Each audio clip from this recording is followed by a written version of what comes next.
रात का गहरा सन्नाटा चारों ओर फैला हुआ था।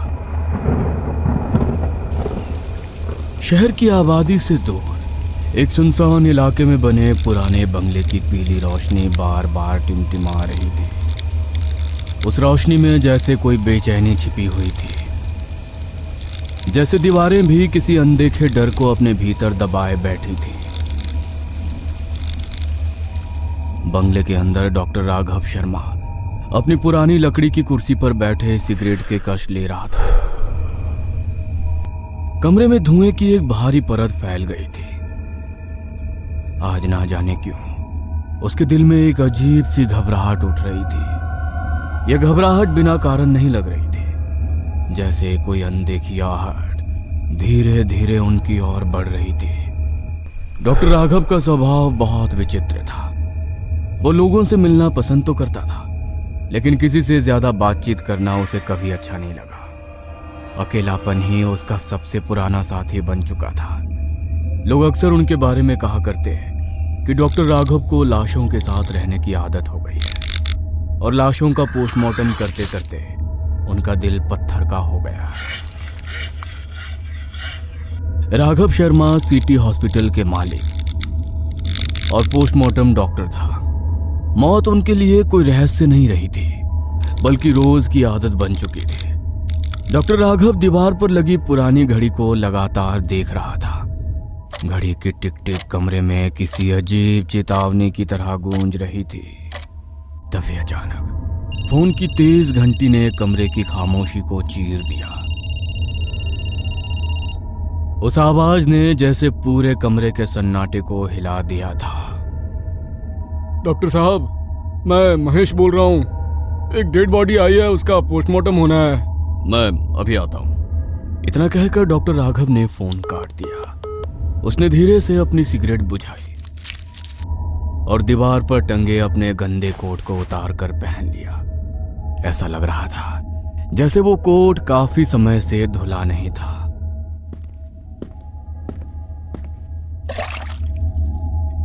वो आईने के सामने जाकर अपने बाल ठीक करने लगा। कुछ पल तक तो वो अपने ही चेहरे को गौर से देखता रहा। उसकी आंखों में एक अजीब सी खालीपन की परछाई दिखाई दे रही थी, जैसे वो खुद भी अंदर से जिंदा नहीं रहा हो। उसने धीरे से अपना चश्मा लगाया और बिना कुछ सोचे बंगले से बाहर निकल गया। कुछ ही देर बाद उसकी कार सुनसान सड़क पर दौड़ रही थी। सड़क के दोनों ओर अंधेरा फैला हुआ था। हवा पेड़ों से टकराकर अजीब सी आवाजें पैदा कर रही थी, जैसे कोई उसका पीछा कर रहा हो।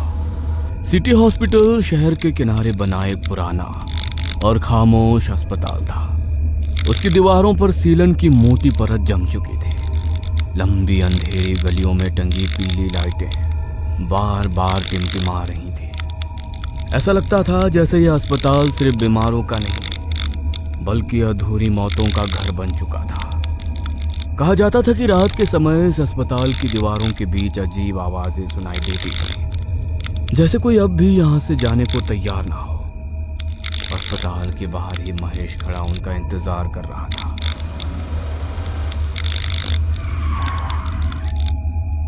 किसकी डेड बॉडी है? एक लड़की की डेड बॉडी आई है। मुझे लग रहा है कि उसकी मौत सामान्य तरीके से हुई है, लेकिन पुलिस को शक है कि उसे मारा गया है। बाकी तो पोस्टमार्टम करके आप पता लगा ही लेंगे। डॉक्टर राघव ने महेश की ओर अजीब नजरों से देखा। महेश के हाथ में पकड़ी लकड़ी की फाइल को उन्होंने धीरे से अपने हाथों में ले लिया। राघव धीरे धीरे कदम बढ़ाते हुए पोस्टमार्टम रूम की ओर चलने लगा। उनके कदमों की आवाज सुनसान कॉरिडोर में गूंज रही थी। पीछे पीछे महेश भी चुपचाप उनके साथ चल रहा था। डॉक्टर साहब, पोस्टमार्टम करते क्या आपको कभी डर नहीं लगा? मुझे जिंदा इंसानों से ज्यादा डर लगता है। ये कहते समय राघव की आंखों में एक अजीब सी वीरानगी चमकने लगी। ऐसा लग रहा था जैसे उसकी आंखों के भीतर कोई जिंदगी नहीं बची थी, जैसे वो खुद भी आधा जिंदा और आधा मुर्दा हो चुका था। कुछ ही देर बाद वे दोनों पोस्टमार्टम रूम के दरवाजे तक पहुंच गए। कमरे के अंदर से ठंडी हवा का एक झोंका बाहर आया। उस हवा में अजीब सी गंध थी, जैसे मौत खुद वहां उनका इंतजार कर रही हो। तुम्हारा काम खत्म। आगे का काम मैं करूंगा। महेश चुपचाप वहां से वापस लौट गया। दरवाजा धीरे धीरे बंद हो गया। अब उस कमरे में सिर्फ डॉक्टर राघव और एक खामोश लाश बाकी रह गई थी, और उनके बीच पसरा हुआ था एक डरावना सन्नाटा। लेकिन हर बार की तरह इस बार भी उसके सामने वही पुराना डर खड़ा था। लाशों को चीरने का डर, खून और सड़े हुए मांस की घिन और मौत की खामोश मौजूदगी। इन सब का सामना वो बिना नशे के कभी नहीं कर पाता था। कांपते हाथों से उसने जेब से नशीली दवाइयों की शीशी निकाली और उसकी भारी खुराक अपने भीतर उतार ली। कुछ ही देर में नशे ने उसके दिमाग पर पूरी तरह कब्जा कर लिया। अब उसके लिए सामने पड़ी कोई भी लाश किसी की माँ, बहन, बेटी या पत्नी नहीं थी। वो सिर्फ एक पोस्टमार्टम की जाने वाली बॉडी थी। यही नशा उसे हर बार उस भयानक काम को करने की हिम्मत देता था। पोस्टमार्टम रूम के भीतर ठंडी हवा का एक भारी झोंका फैला हुआ था। कमरे की दीवारों पर जमी सीलन से अजीब सी गंध उठ रही थी। लोहे की टेबल पर पड़ी लाश सफेद कपड़े से ढकी हुई थी और उसके चारों ओर पसरा सन्नाटा ऐसा लग रहा था जैसे कमरे की हर चीज किसी अनदेखे राज को छिपाकर बैठी हो। राघव धीरे धीरे आगे बढ़ा। उसकी नजरें सीधे उस लाश पर टिक गई। उसने कपड़े को थोड़ा सा हटाया और जैसे ही लड़की का चेहरा सामने आया वो ठिठक गया। लड़की का चेहरा देखते ही राघव के भीतर एक अजीब सी हलचल उठी। वो उसे घूरने लगा।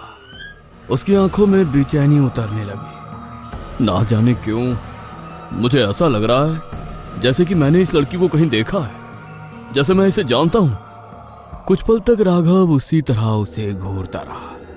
लड़की की आंखें अजीब तरह से फटी हुई थी, जैसे मरने से पहले उसने कोई ऐसा दृश्य देखा हो जिसने उसकी आत्मा तक को डरा दिया हो। उसकी आंखों की पुतलियां ऊपर की ओर जमी हुई थी। होठ हल्के खुले थे, जैसे वो आखिरी पल तक किसी से मदद मांगना चाहती रही हो। उसके चेहरे पर जमे डर की परछाई अब भी खत्म नहीं हुई थी। ऐसा लग रहा था जैसे मौत ने उसे अचानक नहीं बल्कि धीरे धीरे पकड़कर तोड़ा हो। राघव ने धीरे से फाइल उठाई और उसमें लगी लड़की की जिंदा हालत वाली तस्वीर देखने लगा। तस्वीर में वही चेहरा था, लेकिन आंखों में डर नहीं, जीवन था। राघव ने नाम पढ़ा, गौरी। नाम पढ़ते ही उसके हाथ एक पल के लिए रुक गए, जैसे कोई पुरानी याद उसके दिमाग के अंधेरे कोने से बाहर आने की कोशिश कर रही हो। लेकिन फिर सब कुछ धुंधला हो गया। राघव ने फाइल को एक तरफ रख दिया और धीरे धीरे अपने औजार उठाने लगा। राघव ने ठंडे हाथों से पहला औजार उठाया। कमरे में केवल स्टील की खनखनाहट और घड़ी की टिक टिक सुनाई दे रही थी। उसने धीरे धीरे लड़की के शरीर पर पहला निशान लगाया। चाकू की धार जैसे ही त्वचा को छूती गई, कमरे का सन्नाटा और गहरा होने लगा। ऐसा लग रहा था जैसे दीवारें भी उस कट को महसूस कर रही हो। राघव बेहद शांत था। उसके चेहरे पर कोई भाव नहीं था, जैसे ये सब उसके लिए रोज की बात हो। धीरे धीरे वो पोस्टमार्टम की प्रक्रिया आगे बढ़ाता गया। उसकी उंगलियां मशीन की तरह चल रही थी। स्टील के औजारों की आवाज कमरे में गूंज रही थी, लेकिन लड़की की आंखें अब भी उसी तरह खुली थी और ऐसा लग रहा था जैसे वो अब भी राघव को देख रही हो। एक पल के लिए राघव की नजर उन आंखों से टकराई और उसके हाथ हल्के से रुक गए। कमरे की टिमटिमाती लाइट अचानक तेज धीमी होने लगी। हवा का एक ठंडा झोंका भीतर से गुजरा। ऐसा लगा जैसे कमरे में कोई और भी मौजूद हो। राघव ने अपने काम को खत्म किया और औजार धीरे धीरे एक तरफ रख दिए। उसने लड़की के शरीर को वापस उसी तरह ढक दिया जैसे कुछ देर पहले ढका हुआ था, लेकिन अब कमरे का सन्नाटा पहले से कहीं ज्यादा भारी हो चुका था। कितनी बार कहा है कि पोस्टमार्टम रूम में मुझे तंग मत किया करो, लेकिन हर बार दरवाजा आखिर बार बार नॉक क्यों होता है? दरवाजा खुलते ही बाहर महेश खड़ा दिखाई दिया। उसके चेहरे पर वही अजीब सी रहस्यमयी मुस्कान थी। एक डेड बॉडी और आई है। उसका पोस्टमार्टम मैं कल करूंगा। उसका पोस्टमार्टम आपको आज ही करना है, जो कि आप हमेशा करते हैं। महेश की ये बात सुनकर राघव एक पल के लिए चौंक गया। उसकी आंखें सिकुड़ गईं। क्या मतलब है कि मैं हमेशा करता हूं? आप जानते हैं। महेश की आवाज में अजीब सा रहस्य छिपा हुआ था। उसकी आंखें राघव के चेहरे पर टिकी हुई थी। लगता है तुमने हमेशा की तरह चढ़ा रखी है। बताओ, दूसरी डेड बॉडी कहाँ है? महेश राघव को पोस्टमार्टम रूम से थोड़ी दूर उस जगह तक ले गया जहां दूसरी डेड बॉडी रखी हुई थी। सफेद कपड़े से ढकी वो लाश बिल्कुल स्थिर पड़ी थी। यह है डेड बॉडी। राघव धीरे धीरे उस लाश के पास पहुंचा। उसका हाथ कपड़े की तरफ बढ़ा, लेकिन अचानक उसके हाथ कांपने लगे। ऐसा लग रहा था जैसे उसके भीतर कोई अनजाना डर जाग उठा। लगता है आप थक चुके हैं। मैं इसे पोस्टमार्टम रूम तक पहुंचा देता हूं। महेश स्ट्रेचर को धक्का देता हुआ वापस पोस्टमार्टम रूम की ओर ले गया और फिर बिना कुछ बोले वहां से चला गया। कुछ पल तक राघव दूसरी डेड बॉडी को देखता रहा। फिर धीरे धीरे उसकी नजर वापस पहली टेबल पर पड़ी लड़की की लाश की ओर चली गई। वो फिर से गौरी के पास आकर खड़ा हो गया। तभी अचानक दृश्य इतना भयानक था कि राघव डर के मारे 2 कदम पीछे हट गया। वो चीखना चाहता था, लेकिन उसकी आवाज गले में ही अटक गई, जैसे किसी अनजानी शक्ति ने उसके हलक को जकड़ लिया हो।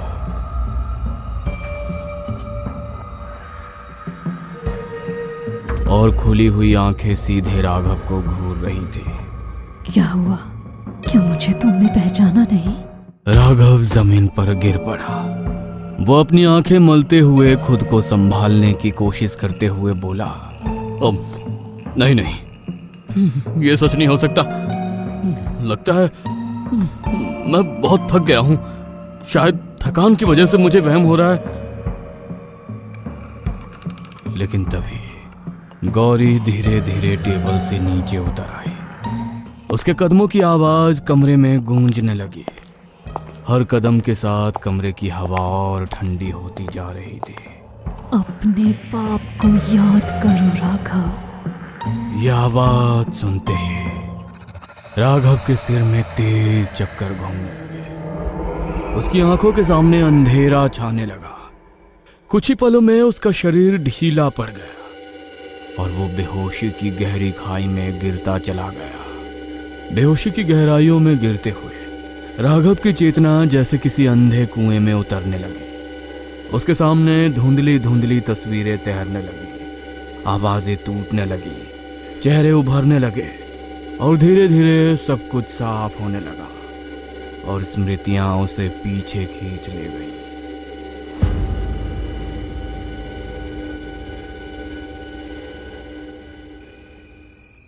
राघव अपने बंगले के कमरे में टहल रहा था। उसकी नजर बार बार दीवार पर लगी घड़ी पर जा रही थी। घड़ी की सुइयां रात के ठीक 10 बजा रही थी। उसकी नजर बार बार दरवाजे की तरफ उठ रही थी, जैसे वो किसी का इंतजार कर रहा हो। दरवाजा खुला, गौरी अंदर आई। राघव का चेहरा तुरंत सख्त हो गया। ये कोई वक्त है आने का? डॉक्टर आर्यन ने मुझे रोक लिया था। वो मुझे कुछ दिखाना चाहते थे। और राघव, मैंने आज जो देखा अभी तक विश्वास नहीं कर पा रही। यह सुनते ही राघव का चेहरा गुस्से से भर गया। बस करो। सबसे पहले तो उसे डॉक्टर मत कहो। डॉक्टर की सोसाइटी में सबसे बदनाम आदमी है वो। उसे डॉक्टर नहीं, तांत्रिक होना चाहिए। एमबीबीएस करके भूत प्रेत पिशाच जैसी बकवास बातों पर लोगों को बहकाता है। वो मेरे गुरु है और मैं अपने गुरु के खिलाफ कुछ नहीं सुनूंगी। गौरी अंदर चली गई। राघव का गुस्सा और भड़क उठा। वो उसके पीछे कमरे में गया। ये क्यों नहीं कहती कि वो तुम्हारा आशिक है? जब तुम कुछ नहीं थे तब मेरे पापा ने तुम्हें अस्पताल बनवा कर दिया था और मेरी शादी तुमसे की थी। मुझसे अकड़ कर बात मत करना, वरना मुझे तुम्हें डाइवोर्स देने में बिल्कुल भी टाइम नहीं लगेगा। यह सुनते ही राघव का चेहरा बदल गया। उसकी आंखों में खतरनाक ठंडक उतर आई। अगर तुम्हें लगता है कि मैं तुम्हें डिवोर्स देकर डॉक्टर आर्यन के लिए छोड़ दूंगा तो ये तुम्हारी गलत फहमी है। डिवोर्स देने से बेहतर है मैं तुम्हें जान से ही मार दूंगा। कोशिश मत करना, मुझे मारने के बाद तुम नहीं बच पाओगे। गौरी की आवाज सुनकर राघव कुछ देर उसे घूरता रहा। अचानक वो दूसरे कमरे में गया। उसने एक इंजेक्शन उठा लिया। उसकी आंखों में अब केवल एक ही फैसला बचा था। देखता हूं रास्ते से हटाने के बाद मैं कैसे नहीं बच पाऊंगा। राघव वापस अपने कमरे में आ गया। अचानक उसने इंजेक्शन गौरी के शरीर में उतार दिया। गौरी की आंखें फैल गई। कुछ ही सेकंड में उसके मुंह से झाग निकलने लगा। वह जमीन पर गिर गई।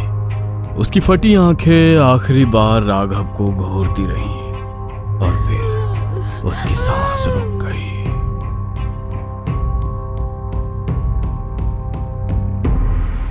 हेलो इंस्पेक्टर विक्रम, जल्दी आइए, मेरी पत्नी की हालत बहुत खराब है। कुछ देर बाद इंस्पेक्टर विक्रम वहां आ पहुंचा।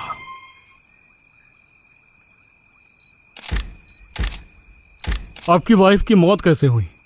मुझे नहीं पता, मैं घर आया तो ये इसी हालत में मिली। सबसे पहले मैंने आपको फोन किया। गौरी की लाश वहां से उठा ली गई। कुछ देर बाद राघव बाथरूम चला गया। चेहरा धोने के बाद वो शीशे में खुद को देखने लगा। उसके चेहरे पर कोई डर नहीं था। अगले दिन डॉक्टर राघव अपने मालूम के मुताबिक हॉस्पिटल चला गया। इंस्पेक्टर साहब, आपकी पत्नी की डेड बॉडी यहाँ भिजवा गए हैं। आप बताइए, पोस्टमार्टम आप करेंगे या दूसरा डॉक्टर? मैं ही करूंगा। राघव पोस्टमार्टम रूम में चला गया। स्ट्रेचर पर गौरी की लाश रखी थी। वो मुस्कुराने लगा। क्या कहा था तुमने? तुझे मारने के बाद बच नहीं पाऊंगा।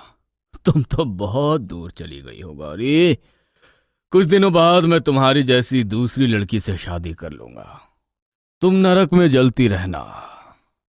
अचानक गौरी की आंख खुल गई। वो उठकर खड़ी हो गई। तेज हवा का झोंका आया।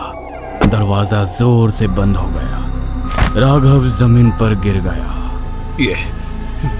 ये कैसे हो सकता है? तुम तो मर चुकी हो। वापस आ गई हूँ। उसका चेहरा धीरे धीरे भयानक हो गया। पोस्टमार्टम करने का बहुत शौक था ना तुम्हें? अब तुम रोज यही काम करोगे। उसकी आवाज और भारी हो गई। मैंने मरने से पहले कहा था ना। आज मैंने अपनी आंखों से वो देखा जिस पर मुझे विश्वास नहीं था। मैंने मुर्दों को वापस आते देखा था। डॉक्टर आर्यन ने मुझे वापस आना सिखाया था। यह सुनते ही राघव के गले से चीख निकली। ये सब झूठ है, भ्रम है। अगर मैं मर चुका हूं तो जिंदा कैसे हूं? किसने कहा तुम जिंदा हो? तुम काफी समय पहले मर चुके हो। यकीन नहीं आता तो दूसरी लाश देख लो।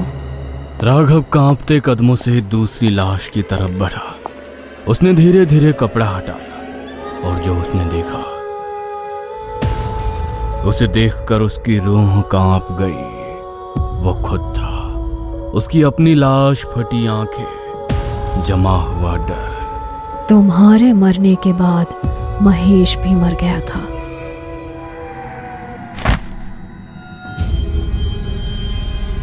ये अस्पताल वीरान हो चुका है। तुम जिंदा दुनिया में नहीं हो डॉक्टर राघव। तभी दरवाजा खुला। महेश अंदर आ गया। उसका चेहरा सड़ा हुआ था। अब आपको याद आ गया डॉक्टर साहब?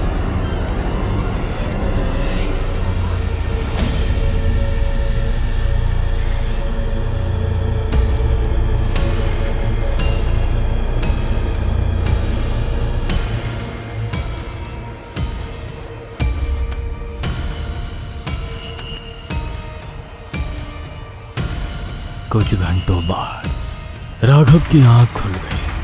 वो फिर उसी कुर्सी पर बैठा था। सिगरेट जल रही थी। दीवार की घड़ी चल रही थी। फोन बजने वाला था और पोस्टमार्टम फिर से शुरू होने वाला था, क्योंकि कुछ मौतें खत्म नहीं होती, वे हर रात फिर से जीती हैं।